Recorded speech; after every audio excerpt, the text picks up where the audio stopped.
Pelakon terkenal Emma Maembong tampil menjelaskan bahawa dirinya merupakan individu yang dirakam berada di sebuah kelab malam di Sarawak sekaligus mengesahkan spekulasi yang tular di media sosial sejak semalam. Emma menjelaskan kehadirannya ke pusat hiburan di Sibu itu adalah atas urusan kerja bagi penggambaran sebuah video muzik. Dalam masa sama, dia turut mengambil kesempatan untuk menyaksikan persembahan DJ Kid yang juga merupakan teman lelakinya pada malam berkenaan.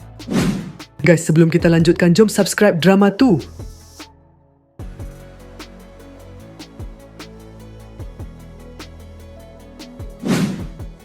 Saya tak fahamlah kenapa orang suka memberi reaksi berlebih-lebihan sampai nak kena blurkan muka saya. Mudah saja, saya ke Sibu sebab nak rakam video muzik dan kebetulan DJ Kid spin di situ dan saya nak pergi tengok. Saya sendiri yang masuk kelab tanpa memakai pelitup muka atau topi sebab memang nak pergi tengok dia spin, katanya dalam Instastory hari ini. Menurut Emma lagi, dia sedar kehadirannya dirakam oleh orang ramai dan tidak melihat perkara tersebut sebagai sesuatu yang perlu dielakkan. Bila orang rakam, saya yang lambai dengan mesra.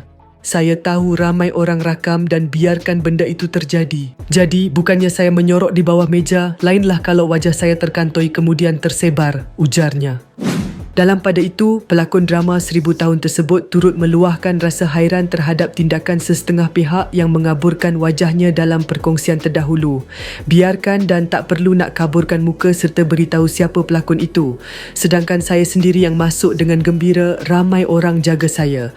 Orang-orang Sibu sangat sporting dan mereka pun tidak judgemental sangat, ujar pelakon drama 1000 tahun itu.